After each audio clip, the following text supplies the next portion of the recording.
So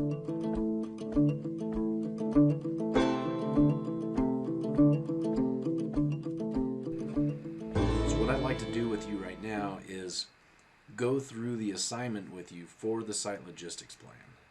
Now, this site logistics plan is going to be very in-depth, and so I really encourage you to listen to this, because if you don't listen closely, you're not going to do well on this assignment, because this is complicated. So if you will take a look with me, I'm going to go through some plans with you. And this is for a project on NAU's campus. And I'm going to lay out some of the requirements of this project that have to do with your site logistics.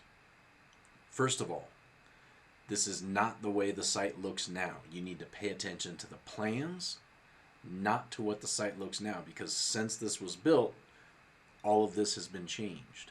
So we are completely paying attention to the plans. You can't go out to the site and see what it looks like, because it doesn't look the same anymore. So I expect you to read the plans. This is for the distance learning facility, which is an addition to the communications building, and it's on a site where you will now find the health sciences building. But the health sciences building wasn't in anybody's imagination for this site at the time. So this is the distance learning facility, and it's even called something different now. The first thing I'm showing you here is the architectural site plan.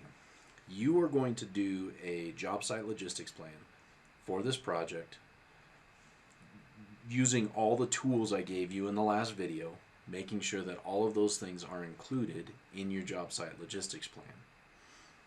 You can use these plans, the architectural site plan and also the civil site plan are going to be very, very useful for you when doing this.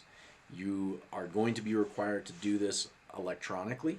You can't just draw this. So I would encourage you to use Bluebeam. I'm not going to make you do any 3D work here, but you can use Bluebeam to do all of your markups. And starting here, just to go over the project with you. This is a really important piece for you to listen to. You can see the building addition is right here.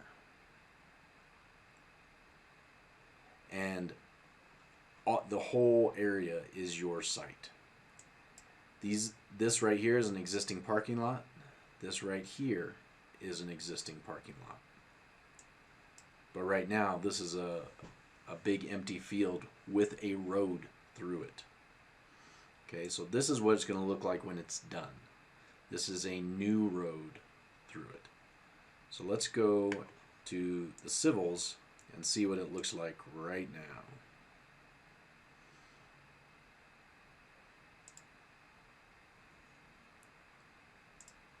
Okay, so our existing site looks like this.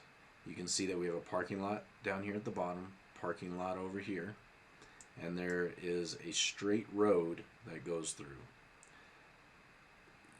You can see from this that the new building addition goes over the top of that road. So at some point that road is going to have to be taken out. That road right now for your assignment, and at the time this was built, was used for buses. And so it was one-way traffic for buses. And the buses would come down, turn right onto this road, and then go down by the math building over here and then circle back around. There's a requirement for this project, which is going to be one of your main challenges, that bus traffic needs to continue throughout the whole project. The whole project. What they've done for you is they've provided for you a plan for a temporary road. So this is the existing Osborne Road right here. And this is the temporary road that you're going to build for bus traffic. that needs to stay open for bus traffic and for regular car traffic at all times during this project. There's no reroutes allowed because the road system as you know it on NAU's campus did not exist at the time, and there were gates closing things off over on Knowles so that you couldn't get through. So the buses had to come around and go out this way, do a big loop. And so this had to remain open for bus traffic throughout the whole project. Importantly, you cannot begin this project, you cannot begin building the building and doing the earthwork for the building until Osborne is demoed. You cannot demo Osborne until you build the temp road. Okay, very, very important. Now there's another aspect of this which makes it very, very difficult, and this is where your challenge lies. Beyond all the other stuff that you have to figure out for a job site logistics plan, you're going to have multiple phases of this project. If you take a look at this detail right here, detail 4, you can see that there's an underground tunnel. This is a pretty small tunnel. The inside of it's 3 foot by 2 foot. It's for steam lines. And then there's some other utilities that are beside it. But this is a 3 foot tunnel. There's 1 foot over here with all of this. The whole bottom of this trench is over 10 feet wide. So 2 foot, 3 foot, 5 foot, 6 foot, 7 foot, 10 feet, plus a foot, that's 11 feet, plus the thicknesses of the sidewalls. So you're almost 12 feet wide at the bottom of this trench. Let me show you where this trench is at. So let me go to the utility plan and show you where this trench is at. So this is our utility plan. You need to take this into consideration when you're putting together your site logistics. Water, sewer, there's sewer coming this way, but here's your trench. It cuts across your whole job. It's a 12 foot wide trench at the bottom, about 20 feet wide at the top when you slope it out. What you'll notice is that this is the new road. Make sure you don't confuse the new road, the new Osborne, with the temporary Osborne that comes out quite a ways into this job. So the temporary Osborne road comes out into this job, crosses over that tunnel. And so here's where the challenge lies. You need to get started on the building. That tunnel has to go through the shop drawing process. It has to be custom built. It has to be installed. Steam lines have to be installed in it. All the other lines have to be installed in it. You have to do a tap into the existing steam line tunnel. It's a very, very long process. You cannot wait to start this project until that's done. Okay? But it crosses the Osborne. So it crosses Osborne. It crosses the detour. So what are you going to do? Because at some point, that is going to have to cross the detour during your project. And that road needs to remain open for buses at all times. So this is a challenge for you. To be completely honest with you, it's a simple challenge, but you have to think about it. You cannot do your tunnel first and then begin your building, because that would put your building off by months. And no owner is going to go for that. So don't tell me that you want to do the tunnel and then begin the building.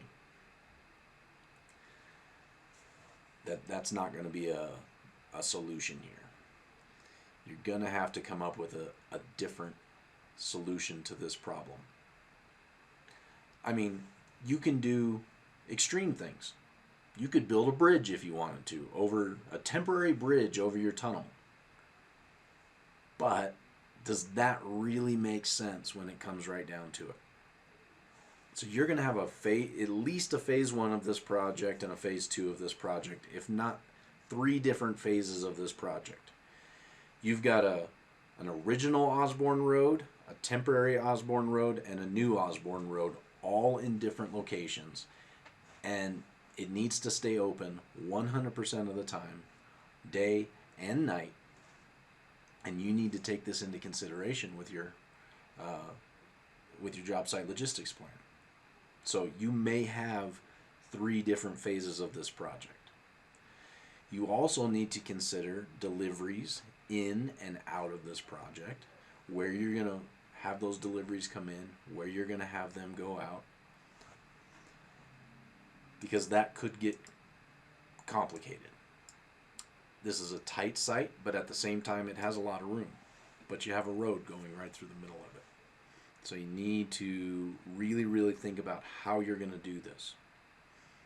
You're going to put together a job site logistics plan, probably on one of these 2 site plans, either the civil site plan or the architectural site plan. So the architectural site plan's over here. Make sure that you zoom in and you cut out all of the stuff people don't need to see. If it gets too busy, it's going to be really complicated to read. And remember again, all the stuff I told you in the video about making these good and easy to read and what you need to include in them. So this one right here might be a good one to use, but it also has the new Osborne Road on it and the new sidewalks, and so that may not be good for when you first start the project. So using the civils may be a good idea. So I'll show you the civil site plans here. So here's one without the building with the existing road, and then here's one with the new road. So you can use whatever you want there, but make sure you're not turning in this page with all of this stuff over here and all of these marks on it. You can figure out how to cover those up in Bluebeam. Make sure that you're using text box callouts. You've got all of the stuff you need over here on the right to make different shapes. Text box callouts, anything you need is in Bluebeam to be able to do a great job on the site logistics plan. If you have any questions, please let me know.